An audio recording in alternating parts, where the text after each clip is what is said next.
جعفر صادق علیہ السلام کے پاس ایک دن ایک شخص آیا اور کہنے لگا، مولا مجھے قبر میں جانے سے خوف آتا ہے، آپ بتائیں کہ میں کیا کروں؟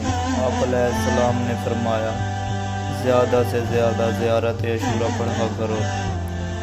اس شخص نے پوچھا، مولا زیارت عاشورہ کا قبر میں اتارے جانے سے کیا تعلق ہے؟ آپ علیہ السلام نے فرمایا، کیا تم نے زیارت کے آخر میں نہیں پڑھا؟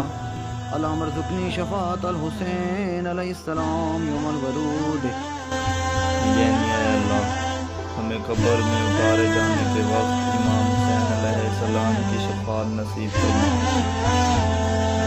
آپ لوگ بھی زیادہ سے زیادہ زیارت عاشورہ پڑھیں تاکہ یوم ورود کے موقع پر امام حسین علیہ السلام آپ کی مدد کو آ جائیں۔